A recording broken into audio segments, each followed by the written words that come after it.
नमस्कार दोस्तों।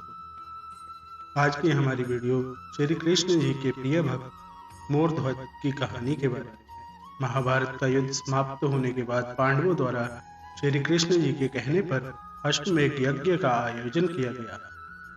इस यज्ञ के बाद घोड़ा छोड़ा जाता है और वह घोड़ा जहाँ तक जाता है वहाँ तक उस राज्य के राजा की दास्तां स्वीकार कर ली जाती है। घोड़े की रक्षा के लिए धनुर्धर अर्जुन को नियुक्त किया गया था। कोई भी राज्य का राजा उस अश्व को रोकने की कोशिश नहीं करता था। घोड़ा निरंतर आगे बढ़ता जा रहा था। कई राज्यों को पार करने के बाद वह घोड़ा रतनपुर राज्य की सीमा तक जा पहुंचा।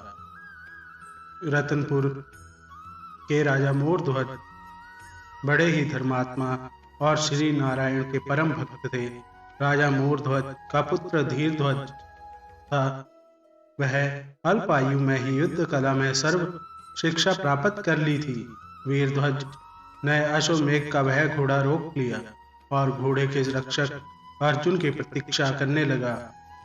सेना सहित धनुर्धर अर्जुन वहां पहुंचे और उस वीर बालक से कहा, हे बालक, तुमने जिस घोड़े को रोका है वह चक्रवर्ती सम्राट युधिष्ठिर के अश्वमेध यज्ञ का घोड़ा है, जिसकी रक्षा में मैं स्वयं खड़ा हूँ। इस घोड़े को पकड़ने का साहस किसी भी राज्य के राजा ने नहीं किया। जिस राज्य में इस घोड़े ने अपने पैर रखे हैं उस राज्य के राजा ने युधिष्ठिर की दास्तां स्वीकार कर ली है। मैं तुम्हारी भूल समझकर तुम्हें क्षमा करता हूँ, इसलिए तुम यह घोड़ा छोड़ दो। इस बात पर ताम्रध्वज ने अपनी वीरता का परिचय देते हुए कहा कि हे अर्जुन, सिर्फ आप ही कहोगे या मेरी भी सुनोगे? मैं रतनपुर का भावी सम्राट ताम्रध्वज हूँ। मेरे पिता मयूरध्वज और माता विद्याधरणी है। मैं क्षत्रिय पुत्र हूँ और क्षत्रिय कभी किसी का दास नहीं होता। इस पर अर्जुन ने कहा कि नादान बालक, तुम जानते नहीं हो तुम क्या कर रहे हो। तुम्हारा यह बालहट युद्ध करवा सकता है और युद्ध का परिणाम तुम नहीं जानते हो, इसलिए तुम यह घोड़ा छोड़ दो और अपने पिता को सूचित करो ताकि वह तुम्हें समझा सके। ताम्रध्वज ने अपनी वाक्पटुता से अर्जुन पर पलटवार किया। अर्जुन ने ताम्रध्वज से कहा कि हे मूर्ख ताम्रध्वज, तुझसे युद्ध करके मैं अपराध का भागी नहीं बनना चाहता हूँ, इसलिए मैं अपने बाण से तुझे तेरी माता की गोद में सकुशल पहुंचा देता हूँ। और अर्जुन ने बाण चलाया, परंतु ताम्रध्वज कोई कायर बालक नहीं था, वह भी शस्त्र कलाओं में प्रवीण था। उसने न सिर्फ अर्जुन द्वारा चलाए गए बाण का उत्तर दिया, बल्कि ताम्रध्वज के तीर ने अर्जुन के सारथी को गिरा दिया।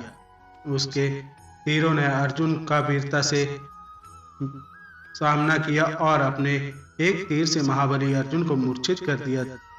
अर्जुन को वहीं छोड़ ताम्रध्वज घोड़ा लेकर अपने नगर गए, जहां उनका भव्य स्वागत किया गया। और जब अर्जुन मूर्छित अवस्था से बाहर आए तो उनके समक्ष श्री कृष्ण जी खड़े बैठे थे।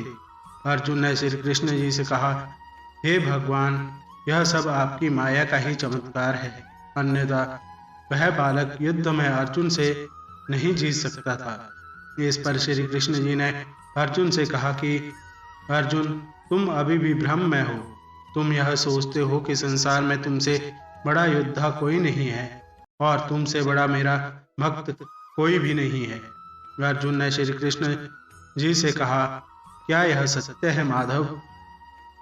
श्री कृष्ण जी ने कहा कि तुम्हें अपने से बड़ा योद्धा मिल गया है और अगर अब अपने से बड़ा दानी और भक्त भी देखने की इच्छा है तो बताओ। अर्जुन ने श्री कृष्ण जी से कहा कि मैं अवश्य ही उस भक्त के दर्शन करना चाहूंगा जो मुझसे भी बड़ा आपका भक्त है। तब भगवान श्री कृष्ण जी और अर्जुन ब्राह्मण का वेश धारण कर तथा यमराज एक सिंह के वेश में रत्नपुर राज्य की ओर प्रस्थान किया।